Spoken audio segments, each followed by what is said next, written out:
buenas tardes a todas las personas que se conectan hoy con Estudios de Género en América Latina y con ella Migra, nuestra invitada. Hoy vamos a continuar esta serie de conversaciones que empezamos hace una semana, en la que estábamos hablando de estrategias de autocuidado feminista y también de muy concentrado en todo el tema de salud mental. Y tenemos una súper invitada, estoy súper contenta que ya está aquí con nosotros, entonces bienvenida Carolina, ¿cómo estás? Hola Diana y hola a todas las personas que se van a ir conectando y que después nos van a ver. Muchísimas gracias por esta linda invitación. Gracias a ti por aceptarlo. Bueno, hemos venido hablando, para quienes no tenían el contexto, y este es el primer video con el que se encuentran, de algunas preguntas en relación con todo el tema del autocuidado y de la salud mental. ¿Por qué estamos hablando del tema? Y le contaba yo a Carolina cuando estábamos preparando este espacio, y es que hubo un momento, bueno, yo creo que el tema surge porque hubo una conversación con el grupo de estudios de género en América Latina, y en esa conversación estábamos conociéndonos y estábamos también buscando como saber qué estaba pasando por la mente, por los intereses del grupo. Esta es una red de profesionales y de personas activistas que están en diferentes partes del mundo, y una de esas fue la importancia de las conversaciones, de los espacios para decir de qué nos está pasando, qué está pasando por nuestra mente, cómo nos estamos sintiendo con los retos que estamos enfrentando, porque muchas veces pensamos mucho en el afuera, en lo que estamos haciendo por otras personas, en cómo estamos ayudando, ya sea con derechos humanos, como feministas, en lo que sea que estemos trabajando en relación con las personas, y a veces se nos olvida cuidarnos y cuidar de nosotras, de nuestro bienestar, de nuestra salud mental, de algo tan simple como recuperar la alegría en muchos casos, sosteniendo, y lo decíamos en la semana pasada, se puede tener indignación y defender la alegría y defender el derecho al bienestar. Entonces empieza ese debate y decimos, bueno, vamos a publicarlo, pero además, ¿cuáles son las estrategias para hacer eso? O sea, ¿cómo hacemos para pasar del discurso a la acción? Entonces, hoy nuestra invitada nos va a permitir un poco como tener esas estrategias, que es la experta también en el tema. Y bueno, no sé, Caro, tú qué quieras comentar al respecto. ¿Por qué Bueno, quieres empezar? qué bonita esa presentación. Muchas gracias. Gracias por la palabra experta, porque creo que realmente todas, en todas nuestras diversidades, somos expertas y parte de lo que hablábamos a hablar hoy es cómo los diferentes sistemas de culpa y opresión en los que vivimos y que se materializan en la familia, en la sociedad, en la pareja, en la sexualidad, en el placer, en el gozo, incluso en la misma vivencia y tránsito de emociones difíciles como la tristeza y la desesperanza, pues nos hacen perder la experticia en nuestra propia vida. En consulta me gusta guiarme por una de las frases que guía mi ejercicio de consulta es, vamos a recuperar la experticia que las condiciones sintomáticas nos quitaron. Y el síntoma es una manifestación de condiciones relacionales, sociales y narrativas en las que habitamos. Entonces, de ahí el llamado con el que tú empiezas a decir, nos pensamos y dijimos, necesitamos comunicar esto, necesitamos ponerlo en un lenguaje narrativo, con todo lo que implica lo narrativo, la palabra, el cuerpo, el movimiento, la sensación, y recuperar ese lugar es todo un camino de autocuestionamiento, autodescubrimiento que solo pasa si estamos en reto. Así que quisiera empezar como con eso. Mi nombre es Carolina Leguizamón Martínez, yo soy muchas cosas, pero bueno, en medio de eso pudiera decir que soy una mujer apasionada y comprometida con lo que hace y con lo que cree en la vida, desde la salud mental, la psicoterapia, hasta las relaciones más cercanas a mi corazón y todas mis neurosis, mis vicios, mis bondades, ¿no? Soy una apasionada de tiempo completo. Me dedico a muchas cosas, que es un poquito de lo que vamos a hablar hoy, a honrar las mujeres que me permiten llegar a esta reflexión, porque no ocurre de otra manera. Y, eh, y trabajo además como psicoterapeuta para mujeres principalmente, pero también trabajo con hombres en contextos migratorios, multiculturales y alrededor de la ansiedad y la depresión. Y eso es lo que hablamos un poquito en Ella Migra. Y cuando tú me invitaste a esto, le decía yo a Diana, o hablábamos antecitos, partamos de una cosa y es como, y que sé que ya lo han conversado, ¿desde dónde situamos el autocuidado? Porque cada una, a mí me encantaría que las personas que se están conectando, que están conectadas, nos comentaran qué entienden por autocuidado, ¿no? Como que si pudiéramos sacar un dos puntos, que yo sé que no se puede limitar a eso, ¿no? Es muy complejo, pero si hoy, en este tiempo concreto que tenemos, pudiéramos hablar de, para mí el autocuidado es dos puntos esto, ¿qué se nos vendría a la mente, ¿no? O al cuerpo, a la sensación, ¿no? Como que para mí autocuidado es, y si yo digo eso, estoy segura que en el cuerpo y en las cuerpas de todas, algo sucede. Algo sucede, estoy segura que solamente el pensar en qué es el autocuidado puede generar sensaciones diversas, algunas encontradas, otras de confusión, otras como de qué me hablas, ¿no? Entonces yo creo que partir de qué es el autocuidado puede ser un buen punto de inicio para situar esta conversación, Diana. ¿Está silenciado el micrófono? ¿No te escucho? Tu micrófono, Ay, ya. sí. Ay, nos atropella a veces la tecnología. Todo el tiempo, todo el tiempo. Sí. Bueno, lo que decía es que me parece muy importante empezar por ahí y mientras esperamos que las personas se vayan conectando y vayan haciendo los comentarios, yo pienso que el autocuidado, como yo lo veo, es muy más, yo lo uso como un asunto de amor propio, pero no el amor propio entendido como solamente en eso de como el quererme solamente en los buenos momentos o en los momentos felices, sino esa disposición a verme como un ser completo, con momentos difíciles, con momentos felices, con momentos, con cosas que me gustaría mejorar, con cosas que me gustaría lograr, con cosas que ya tengo, con quien yo soy, más allá de lo que logro, lo que hago y lo que ofrezco a otras personas, sino la conexión conmigo misma. Yo lo veo muy desde ahí y obviamente desde lo que eso significa en cuanto a la relación que tengo conmigo misma y Mm, cómo yo soy la mujer más importante para mí porque soy la primera a la que le defiendo los derechos, a la que reivindico y a la que cuido. Desde ahí ujú. lo Mm. Qué interesante, Diani, y igual ahí después nos irán complementando. Me haces como sentir dos cosas. Definitivamente el autocuidado tiene que ver con tres autos. El autoamor, el autoconocimiento y la autorreflexión, que está muy relacionada esa autorreflexión también con la autocrítica amorosa. Más adelante podemos hablar de eso. Esa autocrítica que nos permite poner un punto de quiebre también con nosotras mismas, como poner límites, como ya lo hablamos, ¿no? Y creo que definitivamente alrededor del autocuidado no hay una experiencia ni una manera de vivirlo, hay muchas experiencias y yo creo que el autocuidado, como lo entendemos cada quien en su propia subjetividad, pues parte de los contextos en los que crecimos. Yo te dije al principio, yo llego a hablar del autocuidado y de la reflexión del autocuidado que me ha acompañado mucho en los últimos años, gracias a las mujeres que me han rodeado en la vida. No fue de otra manera. Llegué a cuestionar el autocuidado gracias a ellas. Y esto también lo digo porque alrededor del autocuidado hay un montón de como mercantilización del autocuidado. Ujú. El autocuidado en la mujer se ha vuelto libros, charlas, tips infalibles, por si acaso. Para quienes me conocen saben que la palabra tips no puedo con ella. Yo no doy tips nunca porque no, me raya un poco el término, ¿no? Porque creo que la consejería está en otro lado y la consejería una la encuentra en libros de automotivación y demás, pero eso no es autoconocimiento ni autocuidado necesariamente. Creo que el autocuidado también está muy colonizado, es decir, está invadido por lo que se supone que las mujeres deberíamos ser y hacer, y cuando las mujeres debemos ser y hacer algo, es porque a alguien le beneficia eso, o a un sistema de consumo, o a un sistema de disciplinamiento, o a un sistema del terror, y qué pena si estoy así un poco dark con esa reflexión al inicio, es porque estoy pensando en primera instancia con las mujeres defensoras con las que yo trabajo.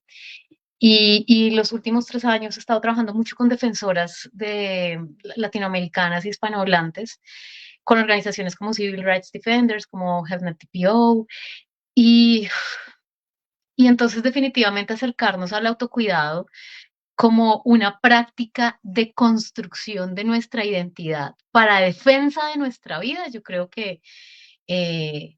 yo creo que ya es todo un ejercicio como de libertad. Entonces, Dianis, ahí está, ¿sí?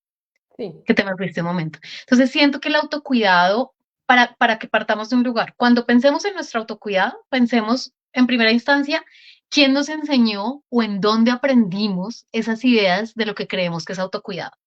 Porque esas son cosas que tendemos a naturalizar, que el autocuidado es solo la mascarilla, o que el autocuidado es solo sentirme bien, o que el autocuidado está dado solo para unas ocasiones, tipo para el final de la semana, cuando todos los demás, me ocupé de todas las demás seres y personas y yo quedé al final, no, como que ¿dónde lo aprendimos? Como que ¿cuáles fueron las experiencias de autocuidado de las mujeres que nos precedieron? Abuelas, mamás, vecinas, compañeras de lucha, compañeras de trabajo, compañeras, ¿no? Como cuáles son los discursos que circulan allí de autocuidado, cuáles son los espacios que esas mujeres o que en esos contextos yo vi que se dedicaba al autocuidado. Y por supuesto, en este momento presente, ¿en qué discursos de autocuidado estamos? En el discurso de la dieta, de la imagen, del piensa positivo, del mantra, de siente lindo todo el tiempo. Y entonces, ¿qué hacemos con nuestro autocuidado cuando el malestar llega? ¿Qué es lo que pasa normalmente? Entonces, mm, o no con lo que pasa normalmente, sino con lo que nos vamos a encontrar irremediablemente en la vida y más para las personas que deciden entregarse a una causa, a la defensa o a la crítica o al cuestionamiento de un algo social, de un algo cultural. Entonces yo creo que el autocuidado debemos preguntarnos dónde lo aprendimos. Yo debo las reflexiones que tengo del autocuidado en mi adultez, porque pues eso no pasó antes, ¿no? Es mi adultez la que me permite cuestionarme sobre mi autocuidado, la que me permite llegar a maternarme a mí misma y como todas las maternidades no se hace en el vacío, se tiene que hacer en colectivo y se lo debo gracias a las defensoras con las que he trabajado, a mis compañeras de trabajo, a las personas con las que he construido conocimiento, incluyéndote, y por supuesto a ver, a transitar, a redondear la historia de mi mamá, de todo lo que ella ha vivido y a tener una mirada muy compasiva, situada en la preservación de la vida. Entonces, como para resumir esto que estoy diciendo hasta ahora, creo que el autocuidado para mí, en este momento, y gracias a todas esas mujeres que mencioné, es una práctica de preservación de la vida. Y ya vamos a ver cuáles son esas primeras pistas, señales que me pueden indicar si yo estoy en una práctica de preservación, de autopreservación de mi vida, o me estoy alejando de esa práctica de autopreservación de la vida. Y de ahí pues vienen otros resultados, ¿no? Vendrá seguramente la mascarilla, vendrá el libro, vendrá el llorar, vendrá el gritar, pero la preservación de la vida implica que yo identifico y me hago cargo de mis necesidades y a nosotras nos alejaron de la posibilidad de escuchar nuestras necesidades y de actuar en consecuencia de nuestras necesidades, porque eso no estaba bien visto, porque eso siempre ha sido peligroso. Una mujer que identifica sus necesidades y que actúa en consecuencia de esas necesidades puede ser peligrosa, porque se hace cargo de sí misma y tiene claro lo que tiene, y si tiene hambre va y come, y no le sirve más al hombre solo porque es hombre, no sé, ¿no? Es como, para mí entonces se dirige un poco ahí. Sí, eso me conecta con algo que también motivó esta conversación y es que justamente hablando de esto, me acuerdo de las mujeres que entrevisté para mi monografía de antropología hace rato. Pero esa monografía trata de la historia oral del movimiento feminista en Medellín y yo lo que quería era justamente que me contaran la historia del movimiento feminista desde sus propias vivencias, cómo lo había, qué había pasado en ese momento, que estaban viviendo ellas. Y me encontré con un común denominador, entre muchos otros, que me pareció muy interesante y fue que enfrentarse a todo lo que significa el movimiento feminista, a trabajar por esto, a reivindicar cosas, a ser incómodas en muchos espacios, a levantar la voz en muchos momentos, generó también muchos choques y muchos costos. Esos costos fueron costos familiares, por ejemplo, de empezarlas a cuestionar, de que se rompieran relaciones, de que empezaran a no entenderlas porque estaban diciendo a las más jóvenes que ya no iban a seguir tendiendo la cama del hermano, sino que él era capaz de hacerlo por sí mismo, que él era capaz también de servirse la comida y de planchar su propia camisa. Pero más allá de eso, cuando empezaron a hacer todos esos plantones para mostrar dónde estaban los abusadores, dónde estaban los sistemas que estaban impidiendo que ellas pudieran tener igualdad de derechos, y muchas veces esa fuerza de esas voces se vio castigada por la sociedad, se vio castigada por la familia, se vio castigada por supuestas amistades, se vio castigada por un montón de situaciones que terminaron excluyendo y que terminaron convirtiéndose en un choque muy fuerte, y ese choque es también un costo que muchas de ellas decidieron pagar, pero que de alguna manera también por eso llamaban la atención sobre la importancia de cuidarnos, de poderlo conversar, de poder encontrar al mismo tiempo un grupo con las otras para decir, me está pasando esto, o simplemente me siento así, y encontrar un apoyo en las demás.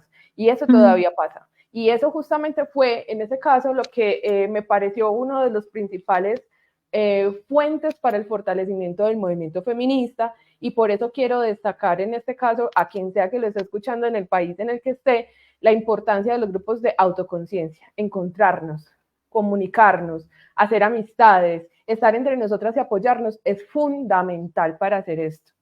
Y ahora sí vamos con esas estrategias que estabas comentando, porque pienso que No, van muy alineadas con esto.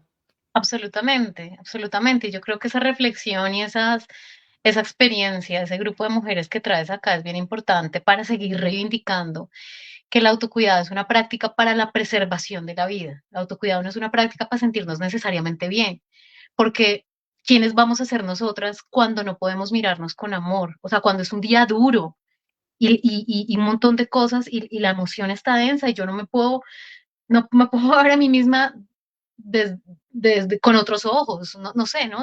Yo creo que el autocuidado también se pone a prueba cuando más lo necesitamos es cuando no podemos estar como para nosotras mismas, para vernos en grandeza, en luminosidad, en esa esperanza que tú nos hacías pensar.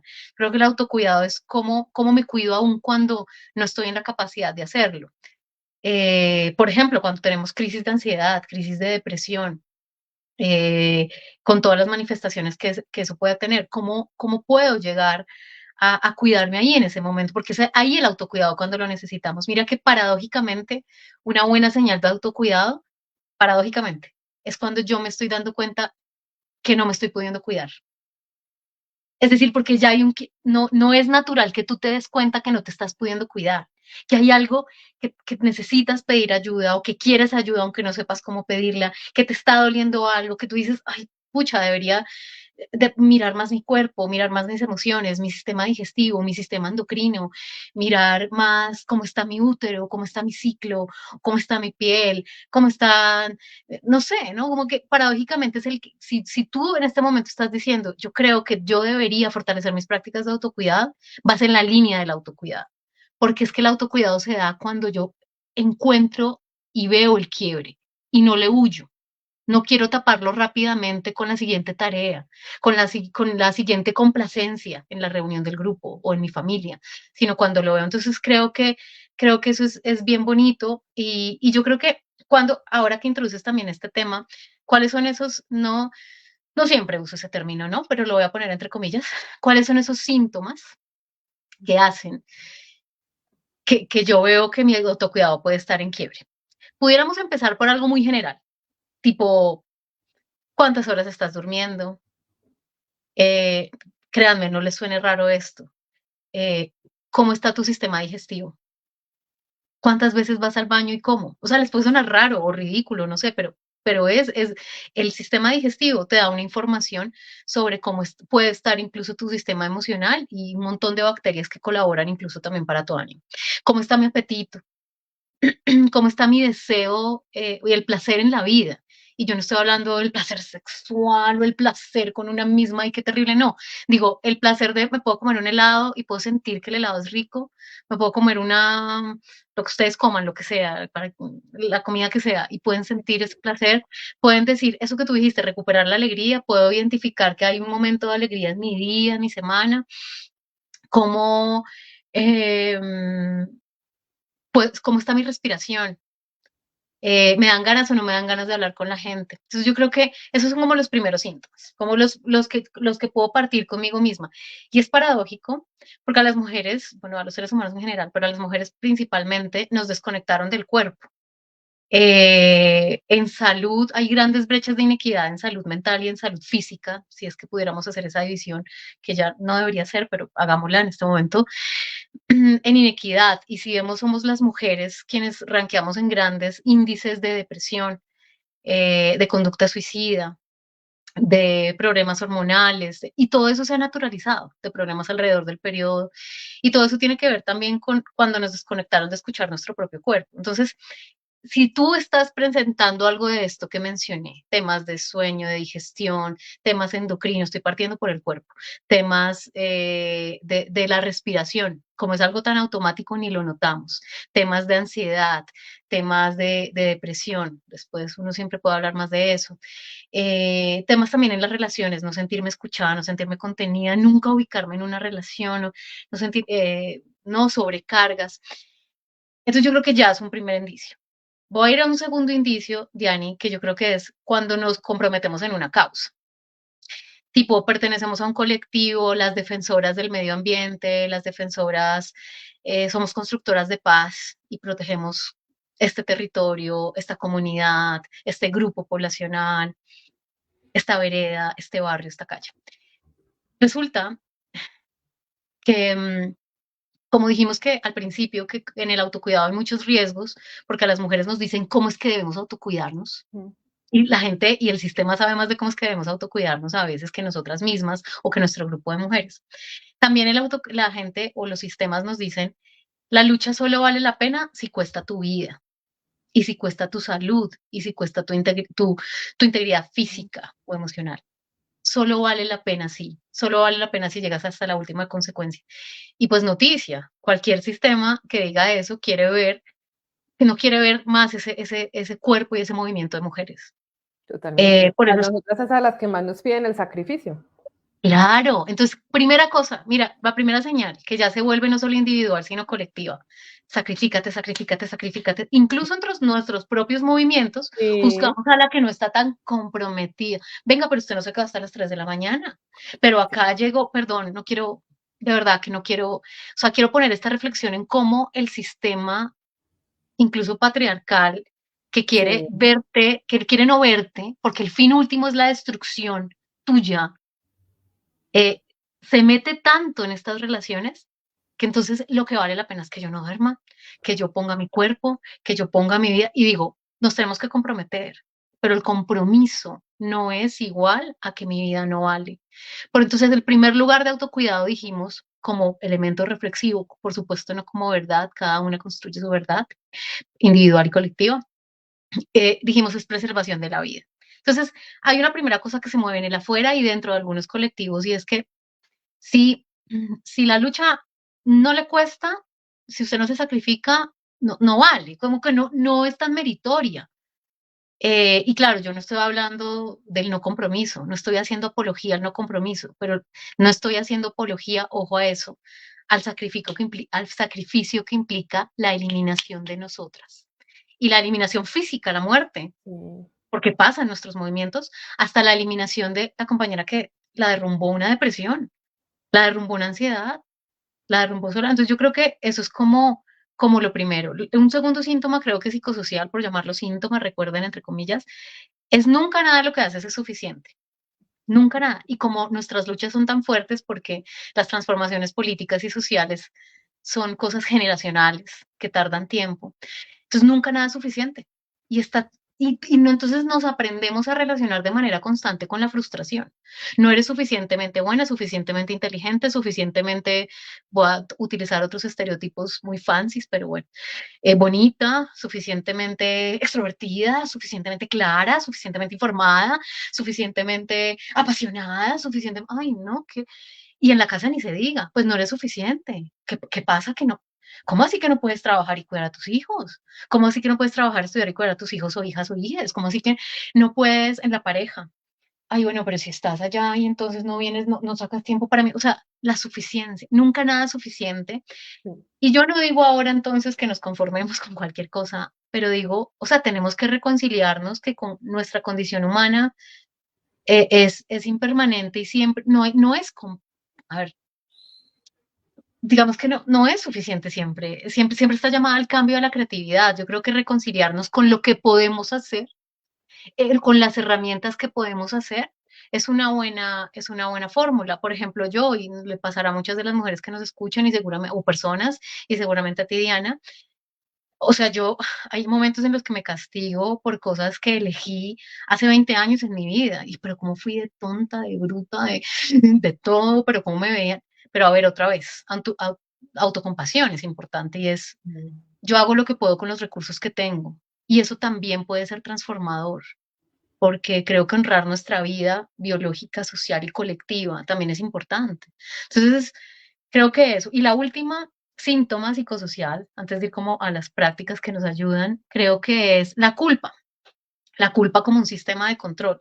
La culpa de si tomas tiempo para ti, la culpa de si no tomas tiempo para ti, la culpa de si, ay, mira lo que dijo Diana, Carolina, y ella cómo sabe, y tú no, pero tú por qué no lo sabías, la culpa de ser quien somos, Estás la culpa de ser comparando, quien sí. somos, la culpa de nuestras familias hacia nosotras porque no cumplimos los mandatos familiares, porque no cumplimos los mandatos sociales, los mandatos culturales, los mandatos de identidad de género, y la culpa sobre el placer, sobre la sexualidad, sobre lo que comemos o no.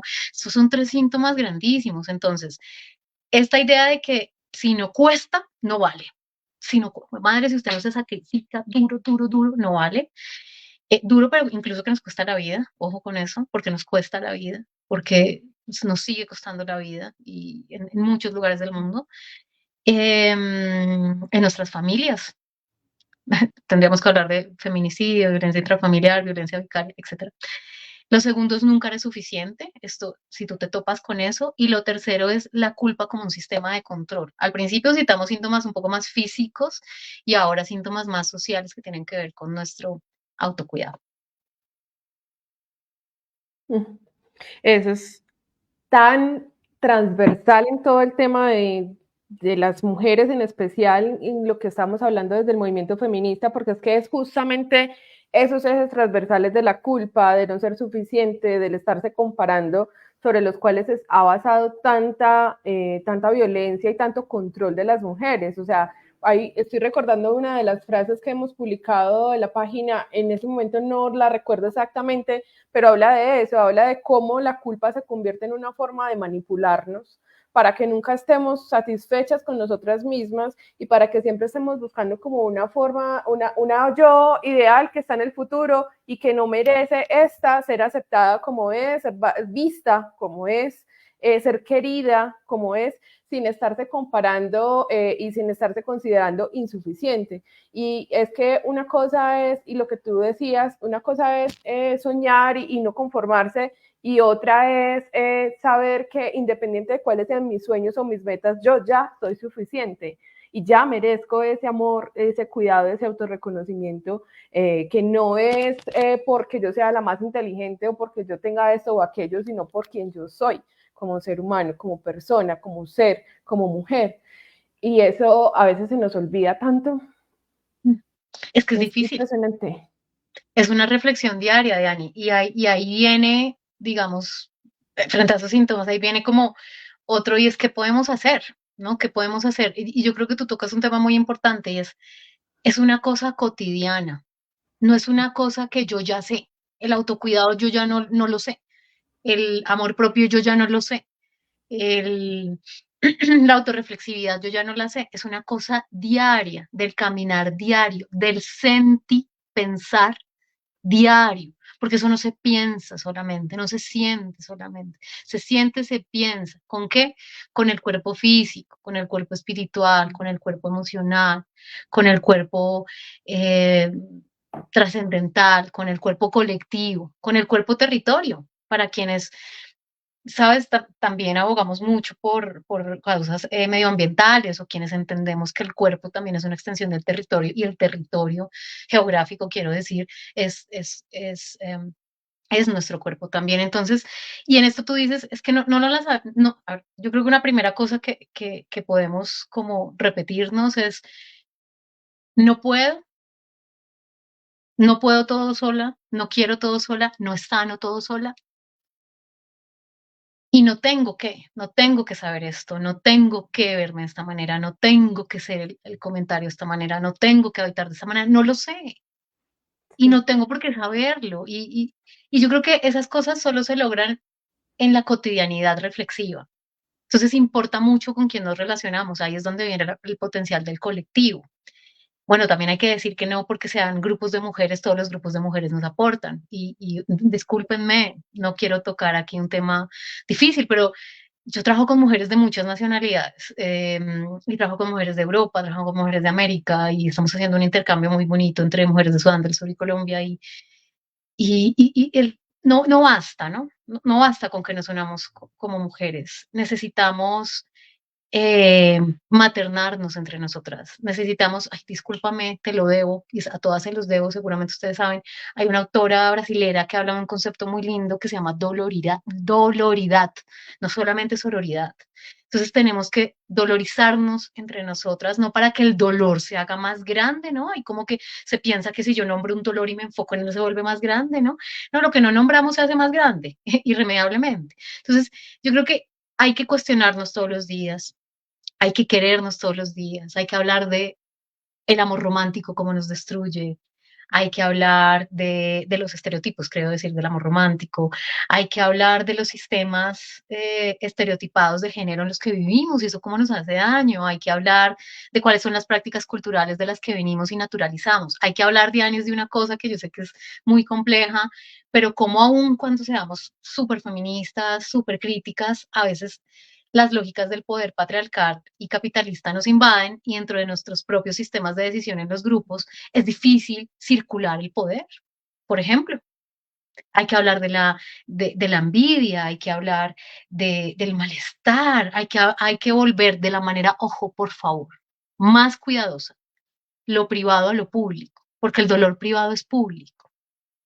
Porque el trauma siempre, siempre, el trauma emocional, quiero decir, no otro trauma, el trauma emocional siempre, siempre se deriva de un contexto sociocultural donde emergió y donde se posibilitó y en un contexto narrativo. Entonces, por eso todo dolor emocional tiene raíces y soluciones para diluirse colectivas. Y lo colectivo no es solo lo que hablamos, lo colectivo también es el cuerpo y ahí las artes, lo colectivo es lo que escribimos, lo colectivo es la poesía, lo colectivo es sembrar un árbol, lo colectivo es prepararnos una olla comunitaria, un picnic, yo qué sé.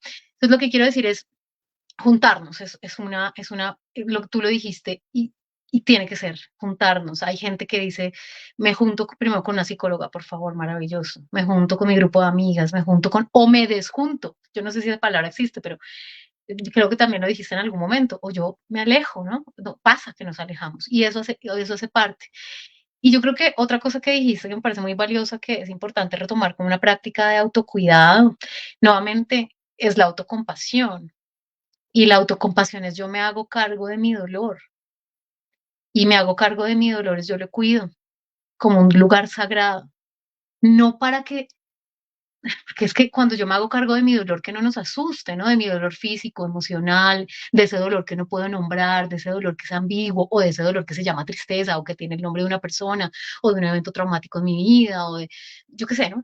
Me hago cargo de mi dolor en el momento presente, es yo lo acuno, lo cuido de que se reinfecte.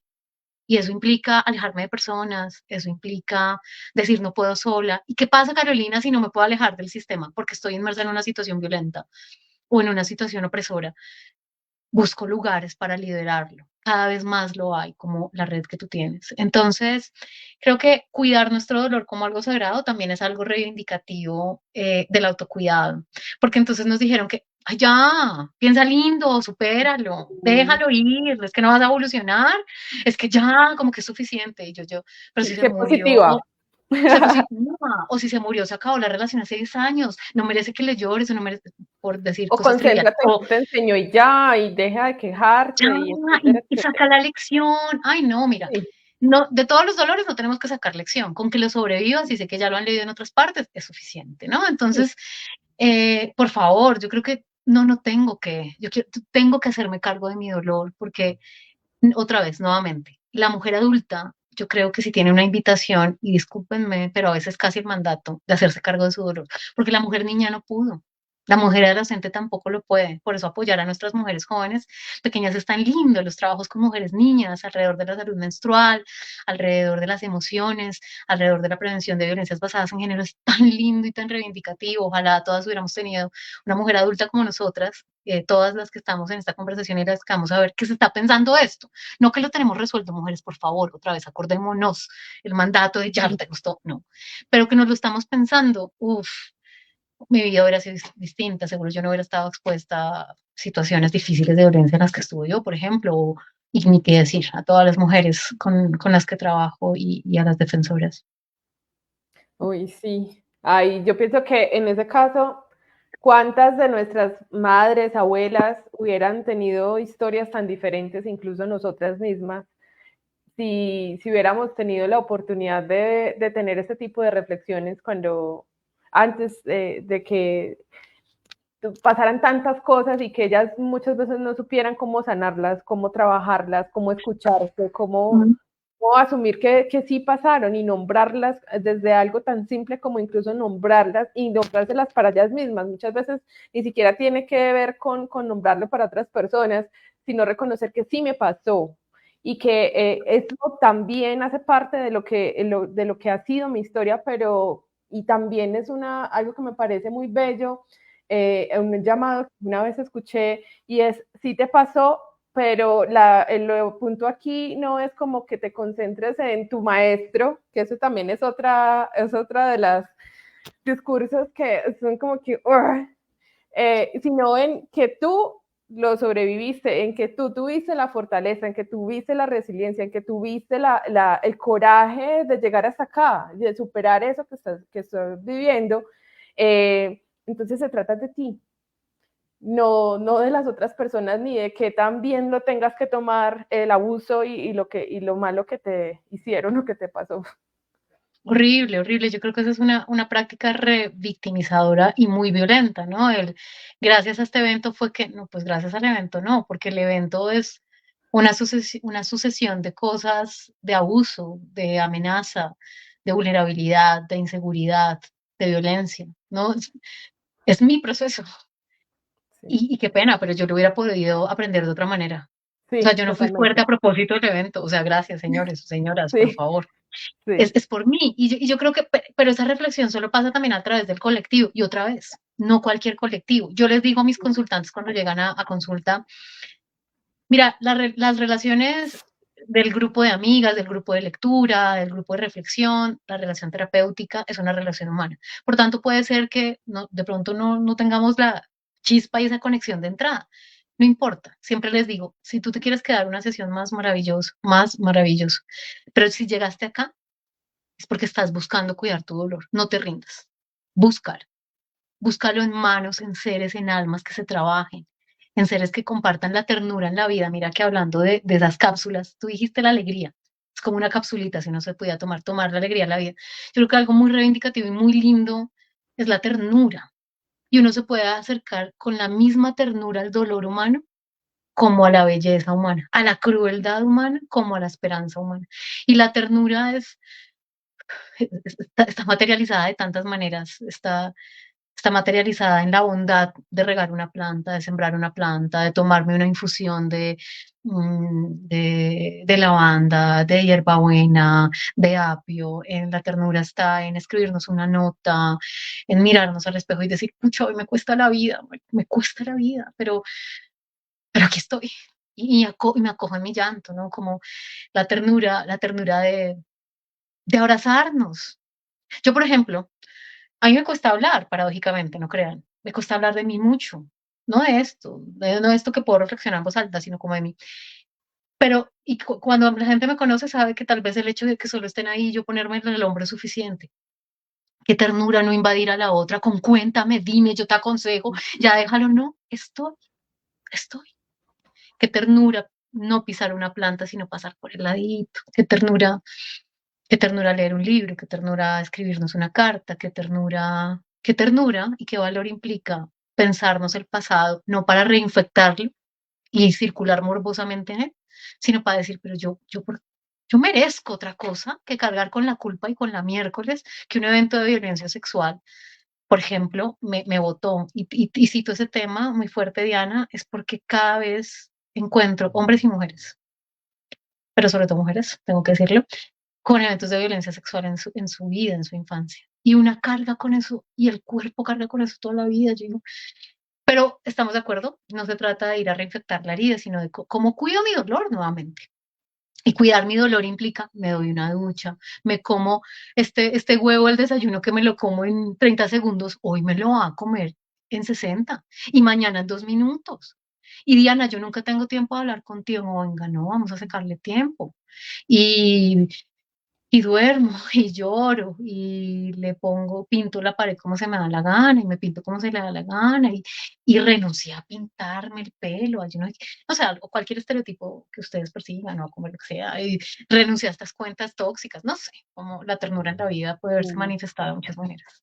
Hay una de esas formas que me parece muy importante porque estoy recordando tanto conversaciones conmigo misma como con amigas, es que a veces también en esos momentos que son más difíciles es el colmo, pero nos presionamos a que entonces cómo lo vamos a pasar y todo, y entonces es que ya lo tengo que superar. Y una de las No. cosas que yo les he conversado es como, pues no te presiones, o sea, uno va viviendo las cosas de acuerdo a lo que va sintiendo y por qué tiene que ser ya, que tienes que contar o que tienes que hacer esto o aquello. Muchas veces es ve a tu tiempo, ve a tu ritmo, como te sientas bien. Si mañana me quieres contar o si no me quieres contar, no importa. Dime si te Mm. puedo ayudar en algo o no. O sea, no es como que tenemos que controlar todo o incluso cuando es conmigo misma, es como, no lo quiero de pronto hablar con otras personas, pero ¿cómo me escucho yo? Entonces, voy a escribirlo o me voy a dar un espacio para estar conmigo misma. Necesito escucharme, necesito entender por qué me estoy sintiendo así y sobre todo, cómo me puedo ayudar para que no solamente sea la expresión de lo que estoy sintiendo, sino cómo me voy a cuidar, cómo me voy a sentir Mm. mejor, cómo voy a superar esto que me está pasando o que me está preocupando o que no estoy soportando, qué voy a hacer frente a eso, porque muchas veces es como, pero tiene que ser ya, o sea, ya tengo que tener la solución, ya tengo que estar feliz, es como, ay, hay un, un video en esos días que compartía porque también me encantan los memes. Entonces aparecía uno como la psicóloga de la EPS, perdón, pero a veces pasa, no. Pero Sí, sí, entonces sí. pero no sé, usted por qué está triste, no se ponga triste, haga así, ríase, ríase. Y era súper gracioso porque eso pasa, pero no pasa solo con psicólogas, es con todo el mundo, que es como que vos tenés que estar feliz, entonces no llores, pues no te pongas triste y ya, o sea, como no, también hay que reivindicar el derecho de que no siempre estamos felices, de que no todo está bien, de que no todo es alegre y de que no todo es perfecto, es que la vida también es eso, son esas subidas, esas bajadas y todo, Total. los blancos, los negros, los colores y todo lo que pasa ahí, hace parte de la vida. Además, Diani, nuevamente, o sea, recordar o hacer énfasis en algo, si no le damos lugar al dolor, no va a llegar el lugar para la tristeza, no va a llegar el lugar, perdón, para la alegría, no va a llegar el lugar para la alegría. El dolor hay que cogerlo. Como todas nuestras causas, o sea, los movimientos sociales han pasado por momentos muy duros que nos permitieron tener los derechos que tenemos hoy y estar sencillamente tú y yo acá hablando, que eso no va a pasar en Afganistán, por ejemplo. Sí. O sea, son derechos que todavía se siguen trabajando, peleando. Entonces, hay que acoger el dolor para que haya espacio para la alegría. Momenticos de alegría tendremos, pero olvídate que si no nos hacemos cargo del dolor y a las mujeres no nos dejan hacer cargo del dolor, usted vaya a una cita al ginecólogo. Ay, yo Sí. estoy que peleo con los ginecólogos, después hablamos de eso. Ay, qué vaina tan harta, qué vaina tan harta. O sea, no hay lugar para el dolor, no hay lugar para la queja, como que no se queje, porque no, es terrible, terrible, en fin. Entonces, yo Sí. creo que primero eso. Segundo, me haces pensar en que, digamos que algo que también nos arrebata y que está relacionado con el autocuidado es mi capacidad de soñar y de creer en algo. Ay, pero tú sí eres tonta, pero eso ya para qué, ¿y por qué no? O sea, capacidad de soñar y de creer. Toda esta evolución tan compleja hecha redes neuronales para que yo pueda imaginarme un futuro y que el sistema, la gente o quien me rodee venga o como a limitármelo, a cortármelo, a matarlo, no, la capacidad de creer y de soñar, aun cuando yo crea que es muy inalcanzable. Puede ser. A ver, yo no estoy diciendo ahora que todo se va a cumplir, porque también está en la vida bueno que no se nos cumpla todo, y además es parte del proceso de la vida. Pero la capacidad de soñar y de creer, eso tiene que estar. Ese libro que quieres, Totalmente. no sé si lo publicas alguna vez o no, pero ese libro escríbelo, bueno, no sé, esa red de apoyo que quieres tener, esa familia que quieres tener, y no estoy hablando de un tipo de familia en particular, sino la familia como redes de cuidado. Y una última cosa, para cerrar mi reflexión y retomando lo que dijiste, es, ojo con algo, y es que sentirnos mejor no es siempre sentirnos bien, tipo alegría. O sea, Mm, yo puedo notar totalmente. que si, por ejemplo, tengo problema, otra vez, no puedo verme, ay, esto valioso que la gente dice que yo soy o lo que sea, ok, de paso a paso. La tristeza no se me va, la desesperanza, este duelo que estoy viviendo por X, Y situación social, personal, familiar, lo que sea, este recuerdo que me atormenta, lo que sea. Mira, tu indicador de cambio ante esa emoción densa no es, ay, ya me desperté con esperanza o yo no volví a pensar en eso, no es día a día hay algo que te va a permitir liderarlo. O sea, como que si uno pudiera ponderar, yo sé que la tristeza que empecé a sentir hace 3 años no es la misma que estoy sintiendo ahora. O sea, sé que hay cosas siempre que puedo hacer, porque a pesar de que lleve 3 años con tristeza, he vivido 3 años, incluso con la tristeza. Entonces lo que quiero decir es, no se trata solo de sentirnos bien, sino de sentir mejor. Y les quiero dejar la invitación, siéntanse mejor. Y mejor no es necesariamente alegre, pero obviamente, hoy lo dijimos, queremos reivindicar la alegría porque sí, la pendejada porque sí, la trivialidad porque sí, o sea, es que se vale, porque como así, el mundo tan denso y una no puede ser trivial de vez en cuando, no.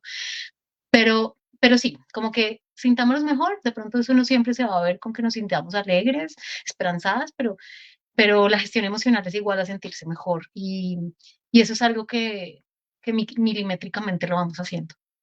Eso, y entonces ya que estamos hablando de eso, yo aprovecho para decir que una de las cosas que necesitamos reivindicar es el poder de la rabia.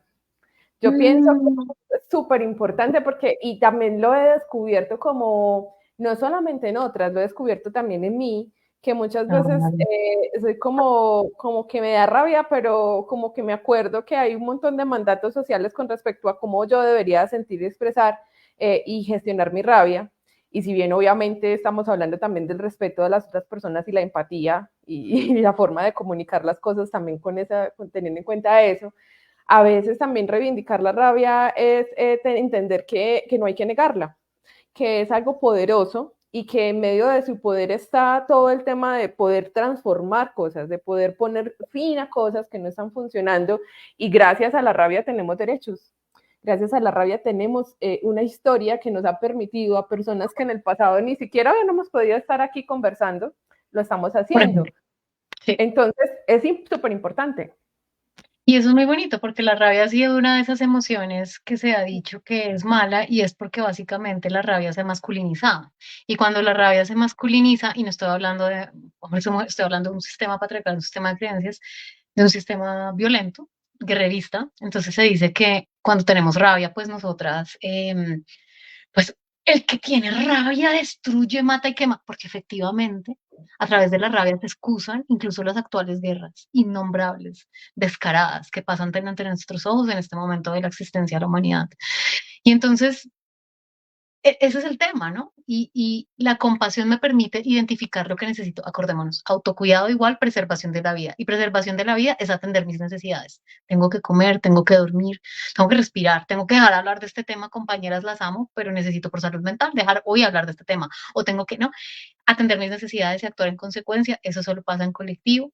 Y la rabia, entonces la compasión me permite identificar mis necesidades, ni buenas ni malas, identificarlas y la rabia me permite defenderlas. Pero la rabia, claro, no otra vez, no la rabia que nos dijeron es que usted, las mujeres rabiosas son yo no sé qué, con la rabia uno no toma buenas decisiones. No, la rabia, mi amor, me mueve y me dice, que no voy a poder escribir esa página. Pues pucha, la escribo.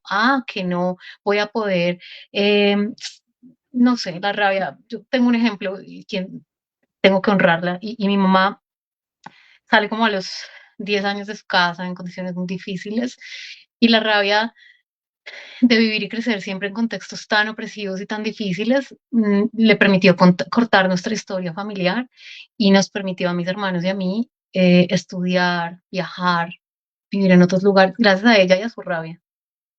Y claro, hay muchas otras reflexiones que le costaron a ella mucho autocuidado, pero, pero ella me enseñó una parte de la rabia que a mí me cuesta, ¿eh? O sea, lo trabajo en terapia, no crean, yo también voy a terapia, el poder conectar con mi rabia, pero creo que sí, la rabia es muy bonita porque no destruye, la rabia transforma. Es que esa es la diferencia entre la rabia masculinizada, guerrerista, patriarcal, y la rabia reivindicativa, y es que la rabia transforma.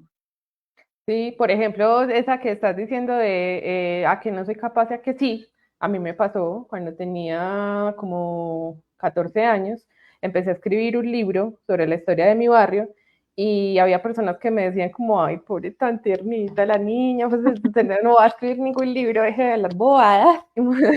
Entonces yo lo veía y yo, ¿a qué y no solamente lo escribí, sino que lo publiqué con patrocinio de la alcaldía y eso fue como mi forma de decir es que sí puedo, pero mucha parte de eso fue como esa rabia de me están diciendo que no, pero yo sí puedo, sí lo voy a hacer. Qué lindo, la terquedad, necesitamos más mujeres tercas. Ay, qué pereza. Ay, sí, tercas y es lindo y chéveres. Tenemos que seguirnos cuestionando y cuestionando no tiene que ser duro, cuestionando tiene que ser tierno, tiene que ser amable, tiene que ser amoroso, tiene que ser honesto, tiene que ser incómodo.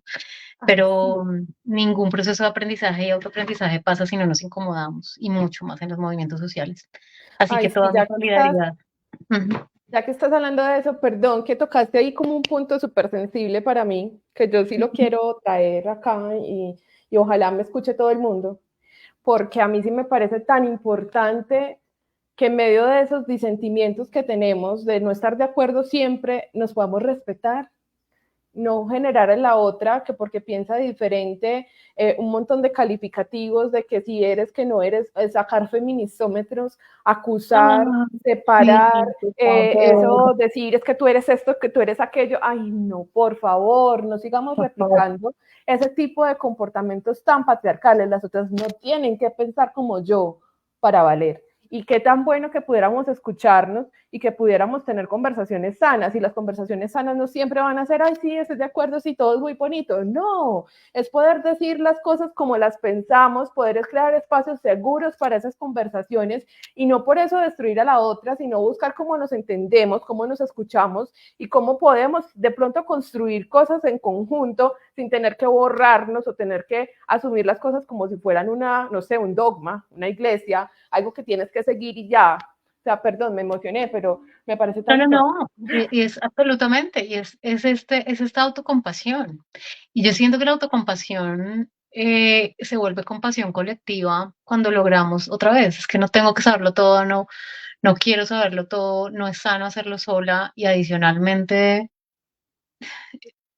abogamos por sistemas de cuidados que preserven y protejan la vida, Sí. pero la vida en todas sus manifestaciones. Y entonces yo destruyo a la compañera que o yo, estos juegos, mira, podemos hacer todo, incluso, ¿sabes qué? Hasta un taller, más, porque esto requiere algo más íntimo, es cómo juego con el poder en mi vida.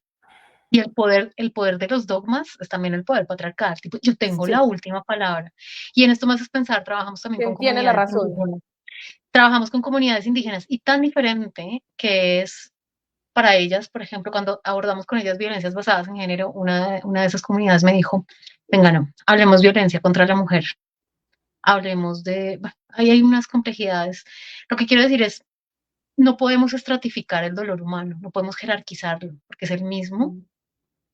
Quiero decir, al menos entre nosotras, yo sé que aquí pueden venirnos todas nuestras cosas técnicas y decir, ay, Carolina, no, claro, no estoy hablando del enfoque interseccional, no estoy hablando de la opresión, de sistemas de opresión, no. Por ahora estoy diciendo que en el proceso entre mujeres, parte de ternurarnos, es decir, es cuestionarnos, aceptar el cuestionamiento, porque tenemos que estar abiertas a eso, pero no destruirnos en eso. Ay, sí, Es por diferente. favor. Y obviamente a mí me va a incomodar, Diana, tú me puedes decir, uy, Caro, qué pena, pero lo que acabas de decir, piénsate esto, y yo, claro, es natural que el ego humano reaccione, entonces yo, ay, uy, Diana, pero lo voy a respirar, porque no, tú y yo nos cuidamos, porque podemos decirlo en cuidado, porque sí, entonces creo que eso es una práctica, por eso al autocuidado solo se llega a través de prácticas colectivas, solamente, Totalmente. paradójicamente, solo se llega a través de prácticas colectivas. Sí, y hablando de esa colectividad, hay algunas personas que han dejado acá comentarios y preguntas, entonces voy a ir saludando. Hola Génesis, gracias por tu saludo. Hola Jimena, Jimena dice, eh, ¿por qué prácticas de autocuidado básicas podemos comenzar más allá de lo evidente? Eso creo que lo hemos respondido, no sé si tú quieras hacer algún comentario.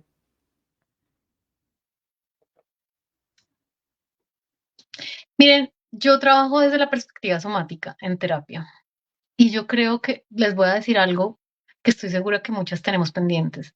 ¿Saben cómo está su nivel, sus niveles hormonales? ¿Cómo están sus estrógenos? ¿Cómo está su vitamina B? ¿Cómo está su vitamina D? ¿Cómo está la prolactina? ¿Saben cómo está su intestino?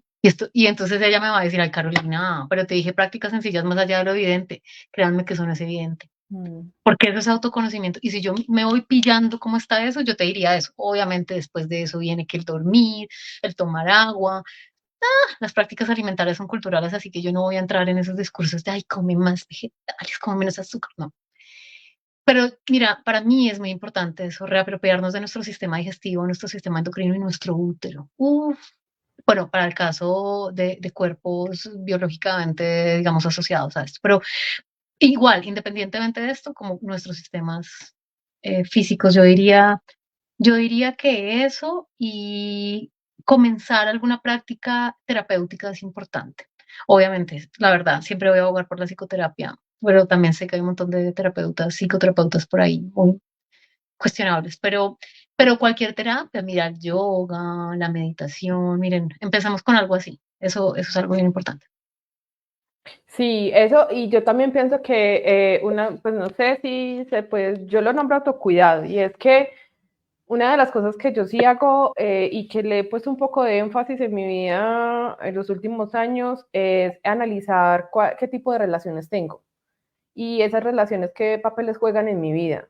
Y cuando son relaciones que de alguna manera me hacen daño, que de alguna manera siento que no son equitativas o que no me dan como un trato como yo creo que lo merezco o simplemente no me siento bien, empiezo como a analizar y como que, ¿sabes? Eso es Yo prefiero bonito. quedarme con menos gente que con un montón de gente que realmente Ay, no me total. está. Porque al final de la vida, o como al final siempre termina, no al final de la vida, digo, al final de los días, de cada día, siempre termina siendo así. Eso es bien bonito, eso es lo que dices. Creo que una buena tarea es, siempre me toca ir donde mi mamá, mi papá, mi tío, mi amiga, mi suegro, mi suegra, mi compañera, mi compañero, quien sea.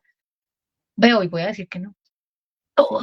Todas estas fechas de hoy voy a decir que no, no quiero. Y eso puede generar revuelo, pero un no así, entrenarnos a nosotras mismas en ese músculo de decir que no, es una buena práctica de autocuidado. No fácil, porque no es fácil, pero es bueno. Otro de los comentarios dice, el dolor público, dolor privado es público, es la frase que me llegó, qué interesantes temas, decidir hacer alguna de estas acciones es un reto, gracias compañeras, gracias a ti Sonia por tu participación. Está Patricia, también que dice, y la autoaceptación, considero que es importante como parte del autocuidado. También nos envían saludos desde Ecuador, Cuenca, Ecuador, Patricia, Jackie Lagos, desde los lagos Osorno en Chile. Erika dice, súper productivo el conversatorio, saludos desde Corrientes, Argentina. Gracias a ustedes que saludan, gracias por su presencia. Hay una pregunta aquí que está añadiendo Sonia, dice, ¿y los límites de las relaciones en los grupos? Eso sí que necesita trabajo. No, poner límites, wow. Es, porque además para poner límites tiene que pasar por el autoconocimiento. Es que, después del autoconocimiento, ir entrenando el músculo de actuar en consecuencia del autoconocimiento. Sí. Para que un límite sea sostenible, y poner límites no es fácil, ¿no? Poner límites, para poner límites hay que renunciar a explicar el límite. Si tengo que explicarlo ya de entrada es un desgaste para mí, ¿no? Eso también es otro tema muy importante. Sí, sí, poner límites también implica tomar ciertas decisiones y como pues yo ponía el ejemplo ahorita de que a veces no me sirve en este tipo de relaciones o no me sirve, me hace daño tal cosa y no la quiero y no la acepto. y no Es continúo con ella. difícil, es difícil Puede poner ser. límites. Hasta con las amigas es difícil poner límites a veces. Sí, a veces, pero yo pienso que ahí está muy clave lo que tú estabas diciendo, de la ternura, de la empatía, de poder comunicar las cosas, eh, también con ese amor, con ese cuidado de nosotras y de las otras. Pues Dianis y a todas y a todos presentes aquí, muchísimas gracias. Sigamos en reflexión y en sintonía de ternura en un mundo que quiere destruirnos. La preservación de la vida y la ternura son prácticas fundamentales. Creo que hoy hablamos cosas muy lindas, me hiciste sentir y pensar cosas muy lindas también, Diani. Un saludo a todas las personas, México, Argentina, Chile, Ecuador, Colombia, eh, todos nuestros lugares de enunciación. Un abrazo muy, muy grande. Las espero también en @yamigra y nos seguimos viendo, Diani, en todos los escenarios posibles. Claro que sí, muchas gracias también a ti y a todas las personas que participaron y bueno, quedamos como esta conversación nos deja en abrebocas también de todo lo que podemos seguir conversando, entonces aprovechen y dejen comentarios o preguntas que tengan para otros espacios de encuentro y también a las personas que nos van a ver después en las grabaciones, vamos a estar atentas a los comentarios. Que tengan una linda noche. Gracias, Chao. abrazos.